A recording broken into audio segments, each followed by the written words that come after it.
assistant professor at Institute of Pharmacy, will discuss on disintegration test and dissolution test of tablets and capsule as per Indian Pharmacopoeia 2018. So let's start with the disintegration test. This test determines whether the tablets or capsule disintegrate within the prescribed time limit in a given liquid medium under the specified experimental conditions or not. So, what is disintegration? As per IP, it is defined as that state in which no residue of the tablet or capsule under the test remain on the screen of the apparatus that is used, and if a residue remain, that would consist of only the fragments of the insoluble coating of the tablet or the capsule shell or the soft mass without any solid coat. So to perform this test, specific apparatus is required as per the design specification given in the IP.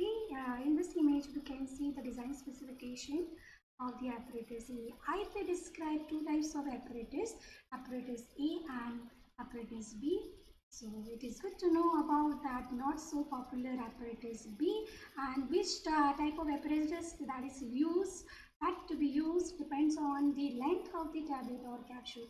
If length is 18 mm or less than that, then apparatus A is to be used, and if length is greater than 18 mm, then apparatus B to be used. So we'll discuss about the apparatus A.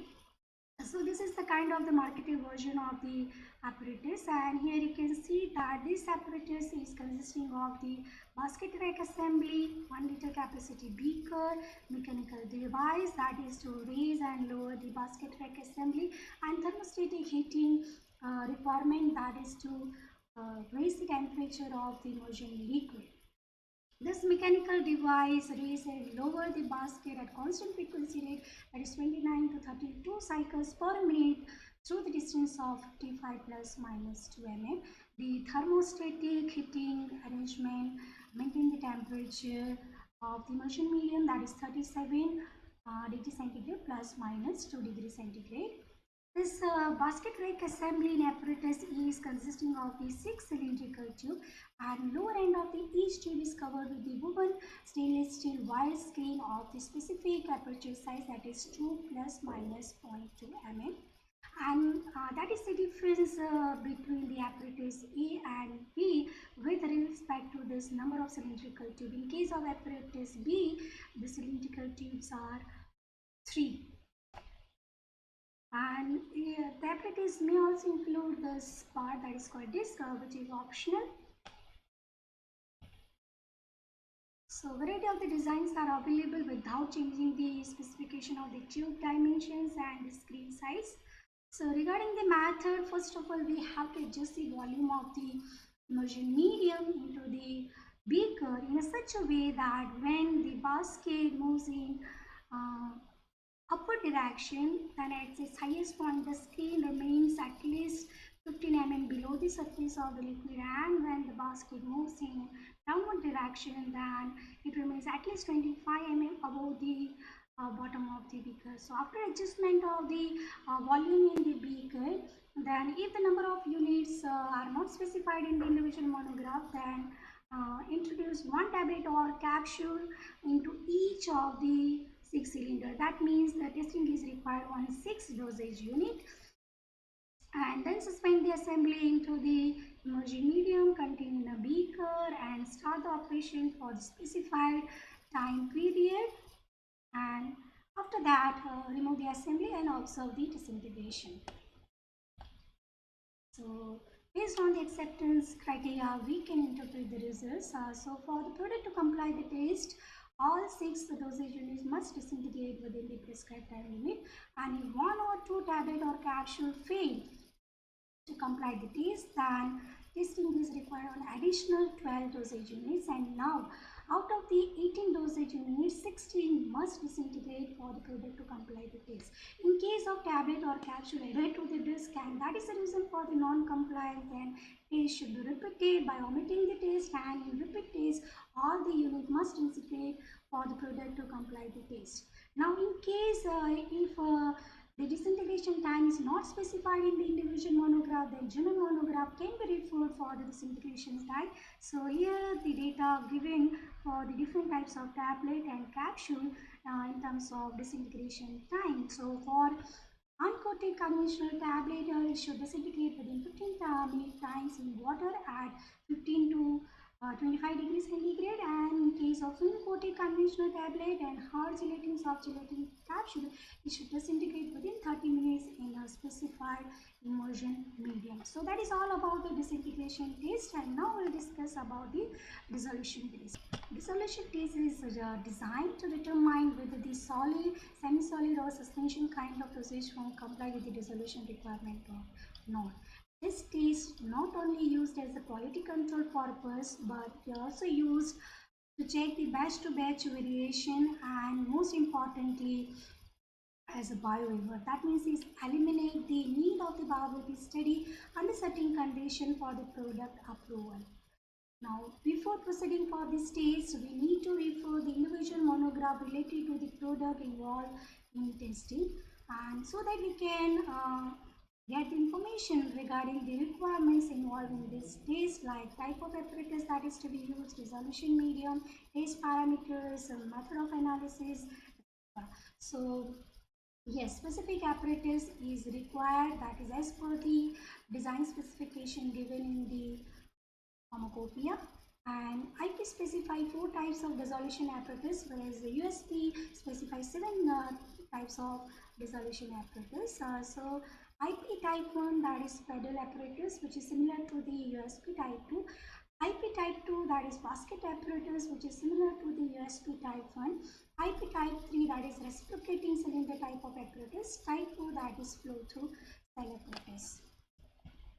So here I have taken the example of type 1 and type 2 dissolution apparatus as per the IP, and here you can see the specification regarding the design. The only difference between these two apparatus is regarding the stirring element. Here it is paddle and here it is basket. So this is the kind of the marketed version of the paddle type of apparatus. So the additional component here we can see that is a water bath or suitability element required to maintain the temperature, control panel to set up the parameters. If automatic sampling is there, then the automatic sampler can be attached. This vessel can be attached with the lead. Here in this image we can see that the different types of sinkers, and these are used in case of floating type of tablet or capsule dosage form. So regarding method, we will discuss about the conventional release tablet capsule that is to be tested by type 1 and type 2. So for this, we need to refer the individual monograph in the pharmacopoeia, and dissolution testing is conducted at 3 stages depending on the compliance at the different stages. So the procedure is followed like this. Fill up the each of the 6 vessels with the specified amount of the specified dissolution medium. If buffer solution is to be used, then pH should be maintained within plus minus 0.05 units, and if the volume is not specified, then 900 ml can be taken. Volume is very important to maintain the same condition, that is the concentration gradient between the amount of drug in dosage form and the amount that is dissolved in the dissolution medium. So after filling the vessels, assemble the apparatus and warm the dissolution medium to the desired temperature, that is 37 degrees centigrade, and that is to be maintained within plus minus 0.5 degrees centigrade. So now regarding the number of units that is to be introduced in each vessel, if not specified in the individual monograph, then place 1 tablet or capsule into each of the 6 vessels, and observe whether the tablet or capsule sink to the bottom of the beaker or not. If floating is observed, then use sinkers. Then immediately close the lid and start the operation at the specified speed of the rotation. If the speed is not specified, then 50 rpm for the pedal apparatus can be used. Now in case of apparatus 2, that is basket apparatus is to be used, then place 1 tablet or capsule in dry basket before dipping it into the dissolution medium in dissolution vessel.